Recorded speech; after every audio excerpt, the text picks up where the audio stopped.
Welcome to Adelaide Footy PubTalk here this evening on Monday night. First of all, before we get to the footy, we'd just like to acknowledge Tiger Woods on his championship overnight. It was a fantastic effort by Tiger. But moving on to more important things around Adelaide is the Division 1 Amateur Footy League. We've got Dylan here from the Langridge Footy Club. Welcome on, Dylan. Thanks for having me. Okay. Pretty solid start to the season, 2-0, back-to-back premierships last 2 years. All things are all hunky-dory down at Wollongaland. Yes, they are. It's been a great start to this season and a great start to my hopefully long football career. Yep. But no, it's been really good and really enjoyable. Good stuff. And I've got the great man here, Darcy. Keaton, how you going? I'm well, thank you very much. I've just found out this evening that you are the father of Morgan Cox's daughter. That's the one. Morgan Cox's girlfriend, sorry, I should say. I'm just want to just reassure that you're in safe hands there.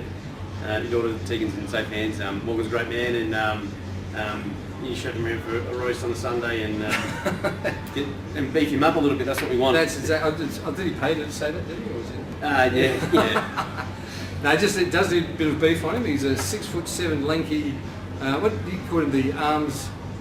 The giraffe about him. The giraffe about him. That's it. No, he's a good player too. I went down and watched his 50th game. Didn't have a good one, but he reckons he was injured and blah blah blah. That young kids do they excuses, but no, he's a good lad. That's it. All right, we'll get stuck into the Division 1 footy. First up, we had Brighton Bombers 12-9-81 get defeated by Adelaide University 12-13-85.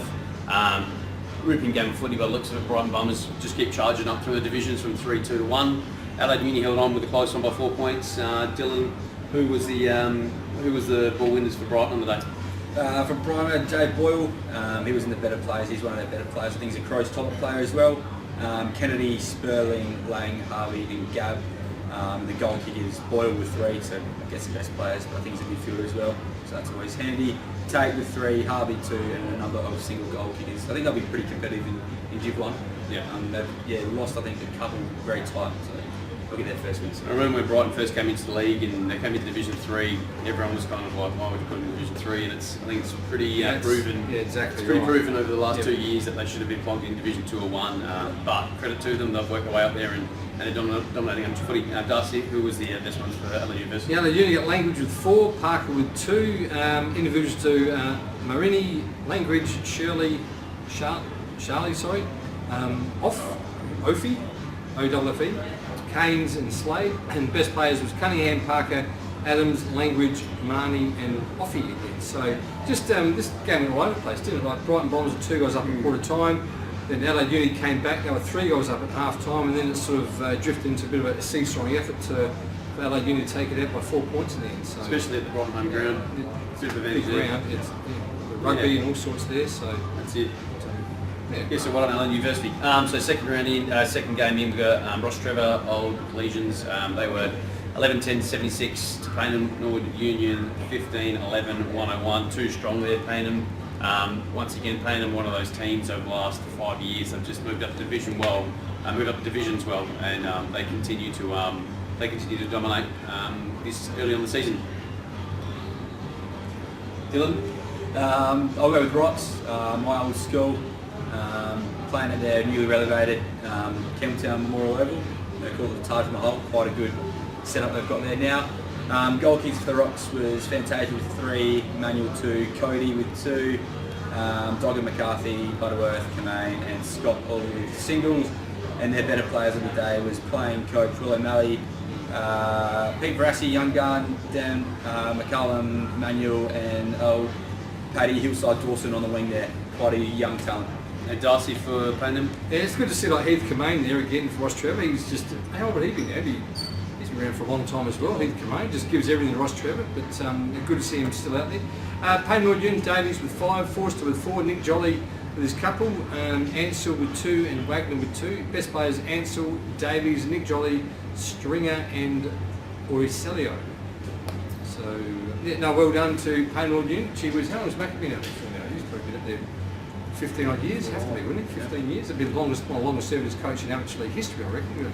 Just get the results. So absolutely, no, definitely. He's a legend there, legend at Norwood, legend here, so keep him on. He's a great man to have around the club. I think he's respected by all, and absolutely. Yeah, big time. All right, move on to game 3. St Peter's 7-9-51. Went down by 7 points to Prince Alfred. They were 8-10-58. So another tight game. This is really what the amateur footy wants, is these tight games, and we want really, good contests, especially up in Division 1. That's where everyone wants to be. Dealing for St Peter's, who was their ball winners on the day, mate? We had Harry Hayward, brother of Will Hayward, obviously at Sydney. He was their best player, plenty of the ball. Fotheringham, McLeay, Colley and Team Matsiliadis there. Their goal kickers, obviously low scoring affair, but Wiggins was good with 2. Betty McGill with 2, and his twin brother Nick got on the scoreboard as well, and Matsiliadis and Mitchell. And for Prince Alfred, yeah, so this is great for these 2 old scholars, because obviously Saints and PAC haven't nailed the Indico obviously at school, and then it's the first time in 8 years they've actually played this game as the old scholars in Div 1 rather than having it off. They do have it off during the weeknight normally, but good to have them both in Division 1 playing this sort of game there. So apparently they had a massive crowd there as well. Yeah, they had a massive crowd there. So and for PAC, we had Bartlett with 2, Pitt with 2, individuals to Pappas, Perryman, Crawford and Buckham. And the best players was Perryman, Collision, Brinsley, Waters and O'Clark. So that's just Clark, so anyway, Clark, just Clark. So now it's good to see these 2 go back hundreds of years actually playing Division 1 old scholar side in the Cold. Yeah, so Prince Alfred will be happy with a 7-point win there. We move on to game 4. A couple of western side teams of Adelaide. We've got Port Districts up against Henley. We got Port Districts way too strong on the day, 17-16, 118 to Henley Sharks, 87-55. Just a bit of a whitewash, I guess. Port Districts, a bit of inside word is that they've got some pretty handy recruits down from the Port Magpies, and then they've recruited well elsewhere as well, which is good, and they've retained the players from last year. There's a lot of A-graders playing B-grade out there, and so they're looking good this year. They've always been around mid-pack, and I think they're just ready to make a statement this year. You know, they're a good win for them. Alapad A. Carlisle, I don't think it's him, but A. Carlisle with 4 for Port Districts. Anthony, yep. Shepherd with 2, Batty with 2, Coulthard with 2, and then a number of single goal kickers. And their better players was Hefferman, Grieg, Northeast, McKay and Clark.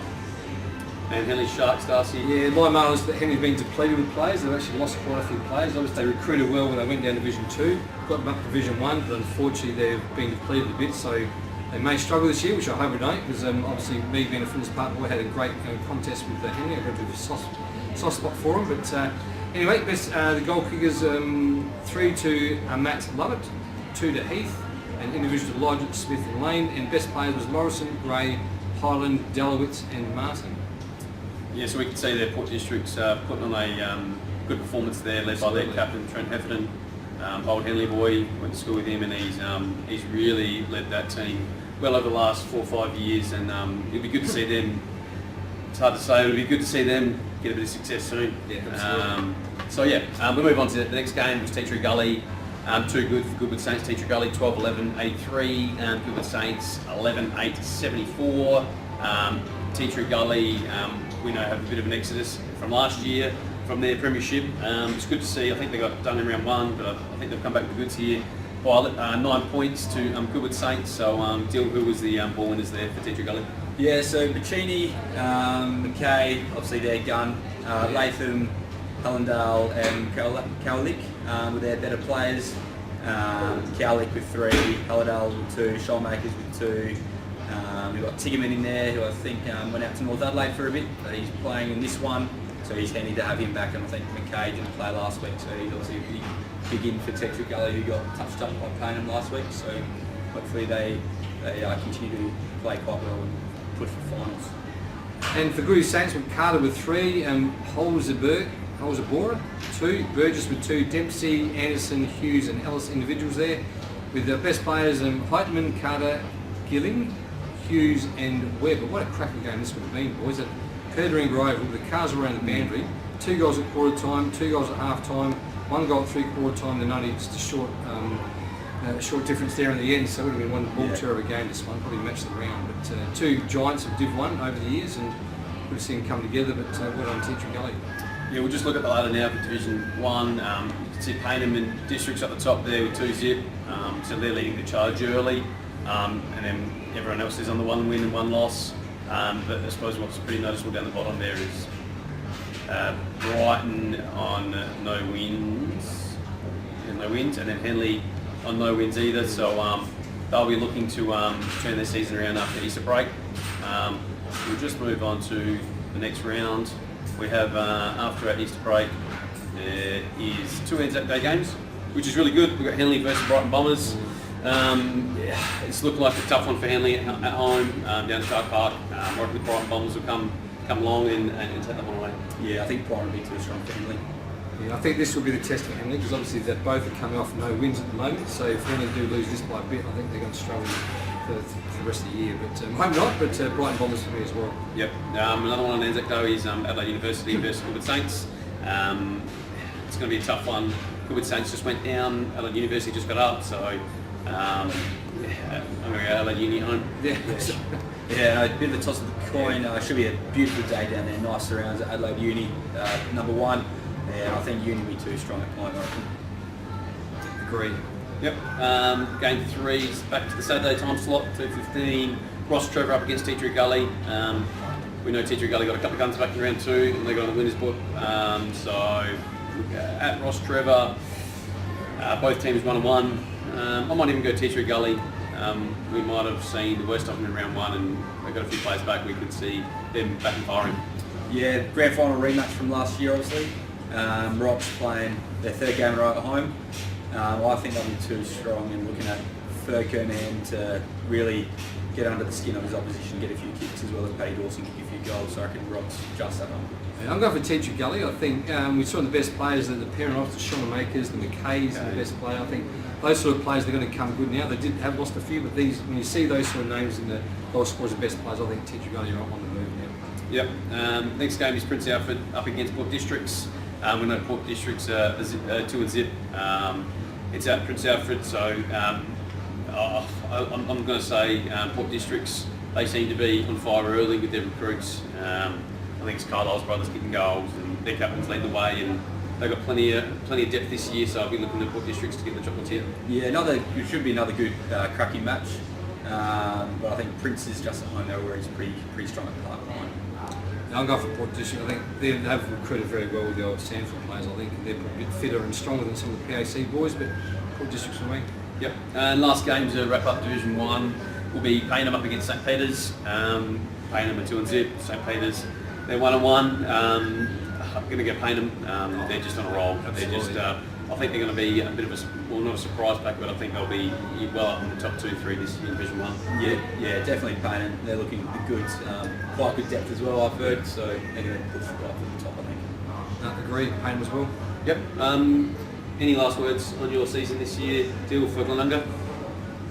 Be interesting to see how we go over the next couple of weeks. Obviously we're 2-0 going up into another division, but I think we've played a couple of the weaker sides maybe in Division 3, so we've got a couple of tough games against Keaton and Flinders Park, so it's going to be a good measuring stick, and I think we've got Golden Grove in Iggy's, so really tough run. Awesome.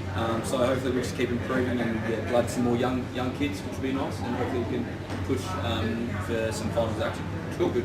Thanks for having us on. With Smosh as well, you got any injuries at the moment, or you got to recover in that moment? So yeah, week 7 Blokes go out after round 1. Yeah, that's which is just a couple of niggly things, and Blokes know that they had a bye after this round, and if we can scrape through round 2, have a 2-week break, and then get back into it post round 2.